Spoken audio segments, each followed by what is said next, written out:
Good morning, everyone, and thanks for joining this Rapid Insight. So let's talk about public speaking. My name is Jan Antons. I'm Business Development Manager for a local company, Vertual. We make VR healthcare solutions, and we are based here in Hull, but we have clients across the world. And one of the reasons I'm here today is because I also belong to a local public speaking group, and I'm also working as a volunteer area director for an organisation called Toastmasters, a public speaking organisation. Let's move on. I'm just going to see if I can access the chat box. Can you just put in maybe something about what's your biggest fear? So if you could just type in the chat box, what's your biggest fear about public speaking? Or maybe just someone would like to say in there.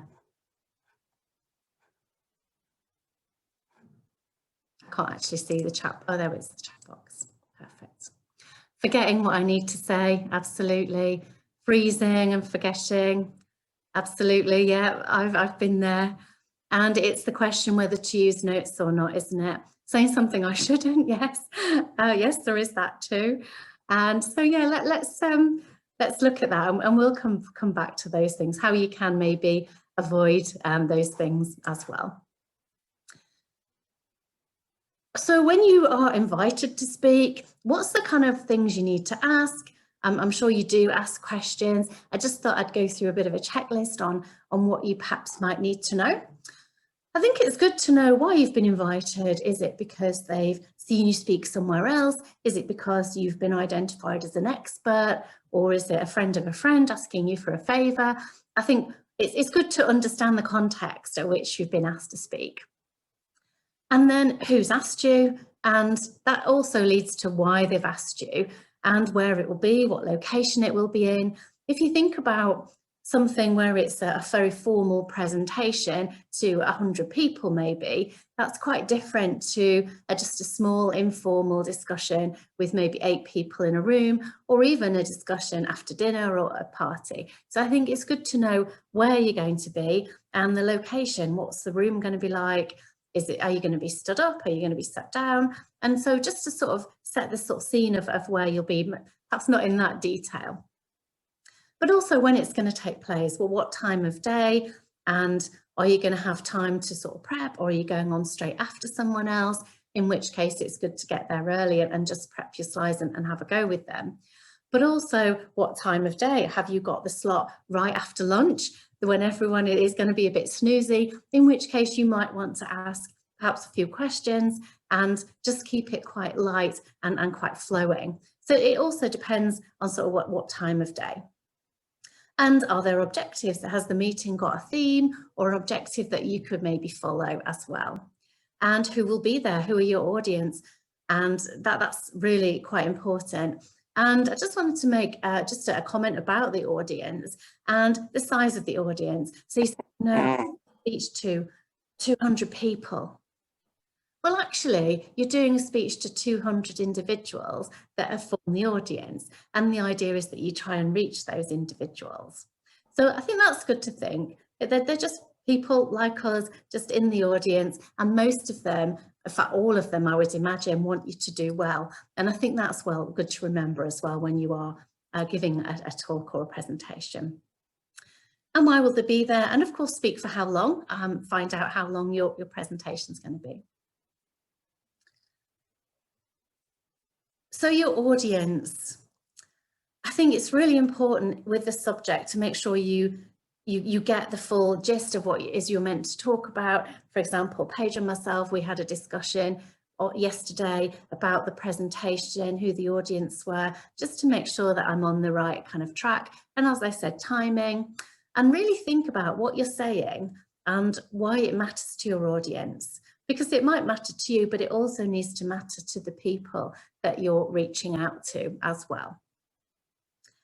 And we'll talk about that a little bit more, but engagement, think about maybe asking questions during the presentation if the format allows.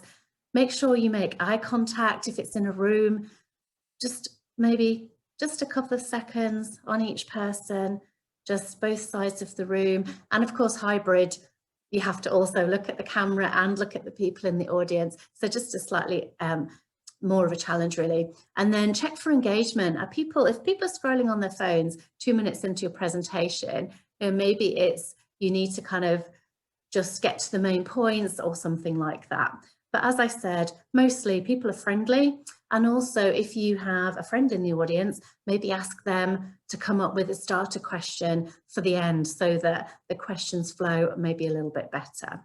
And have yourself maybe a back pocket question that you can ask, which is that you may think audience members might like to know. So that's always a good thing to do as well. So what should you ask yourself when creating the speech?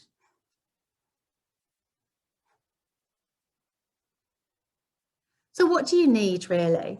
You definitely need a purpose and what the content should be. We've talked about that quite a bit, but you also need the experience. It's great being asked to present, but if that's not a topic that you're interested in, you're not passionate about, and you don't feel like you could fill the time that they're asking you to speak, it might be good to either politely decline or maybe even say, well, that's not maybe quite my line of experience, but if I could speak about this, if that would be helpful.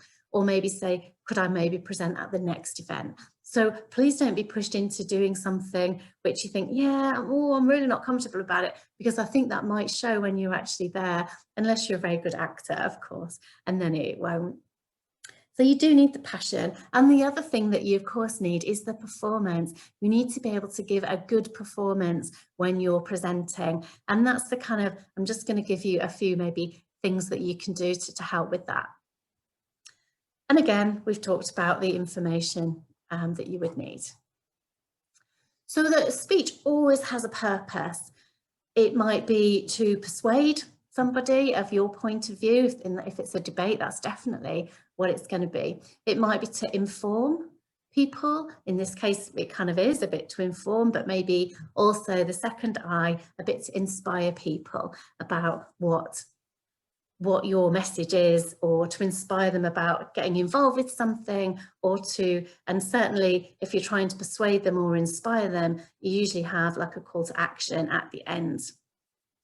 And the other thing that you might be asked to do is to entertain people.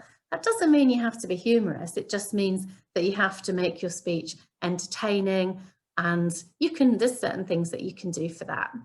And you also need, in which case I'm struggling with a bit this morning, is have sufficient content, but not too much. So maybe one main theme and then a few sub-themes. So my main theme is public speaking. My second theme is kind of the content, the audience, and the performance, for example. And so you have sub-themes hanging off that. Maybe have an opening statement, a strong opening that will grab your audience, because of course you've got a few seconds to make that first impression. And you can organize your speech in various different ways. It's good to have kind of signposts. I've got slides here, but if you're just presenting and you haven't got slides, just to give the audience an idea when you're coming to the next point. And that can just be a sentence or a linking part, really. And have some content in reserve, because you might need that as well. And as I said before, maybe a question at the end, a closing statement, or a call to action is good. What have you learned from your experience of public speaking when you were giving a presentation? Can you just pop something in the chat? What did you think? Oh, I'd do that differently next time. Maybe just pop something in the chat box. And I think having the sort of content and the main themes, that really helps you with sort of keeping your message and saying what you want to say, really, and also remembering what you want to say. And I think the thing about when you sit down and you think about, oh, I forgot to say a load of things that I had in my mind, the audience don't know that. So as long as your speech flowed well, I wouldn't admit to that at all if that's the case. Excuse me. So speaking too fast, Absolutely. I'm going to come to that. And certainly if you're nervous, I think that can be definitely the case. Generally, people are friendlier than you might think. Absolutely. You do generally have quite a friendly audience. And I always find vocalizing your presentation ahead of time, absolutely. They're in my next slide, actually, but they're great points for just giving a good speech and making sure you're comfortable with it. So thank you for those, Morgan and Alex, and also Elia. So let's move to the next bit then, delivering the speech. So once you've actually planned it, you go in there to deliver it. As we said before, you do need that passion and experience about what you're doing, because you need to know what you're talking about. It doesn't matter if the audience know more than you do, because you can just give your presentation and they'll ask questions if they want to. But as I said before, try and do an engagement, try and do a show of hands, etc. And can you guess what the 3 Ps are in speech delivery? Can you just put in the chat what you think the 3 Ps are? And they are quite important in delivering a speech.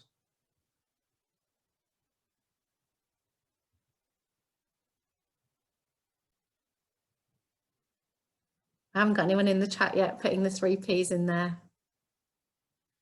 Okay, so I'm going to share them with you. They are pitch, pace, and pause. So speaking too fast, the pace, you can definitely vary your pace to make the vocal variety, to make it more engaging for your audience.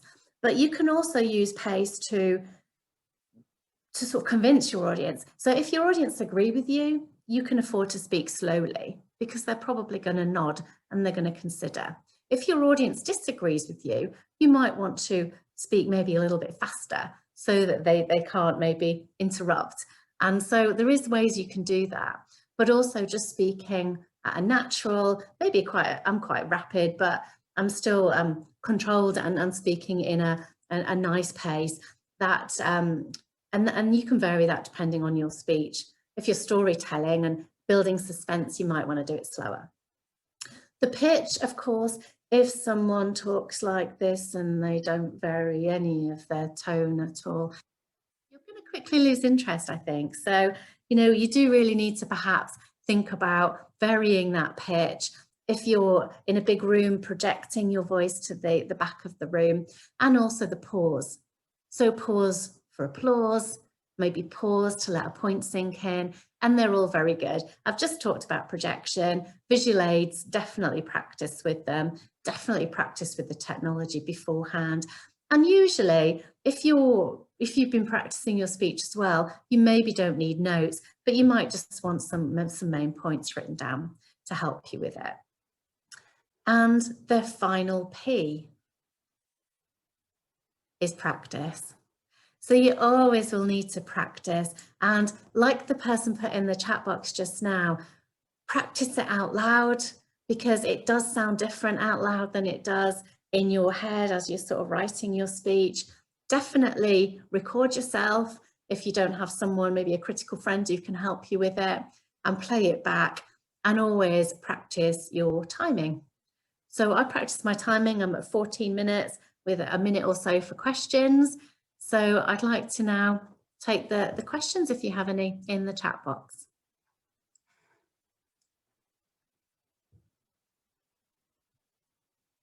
It's very sunny here in Hull this morning, actually. It's quite warm, as you can probably tell. So does anyone have any questions that they'd like to ask? I'll just put a link in the chat box to everyone. This is the public speaking organisation I belong to. If you have an interest in public speaking, you can always go there and find a club local to you. And this is the company I work for. We do VR for healthcare. That was my back pocket thing. If there aren't any questions, it doesn't look like there are, I'm going to hand back to Paige to do the final thank yous. And thanks to everyone for attending today. I hope it was useful. And if you want to get in touch, I'm also going to put my email in the chat box.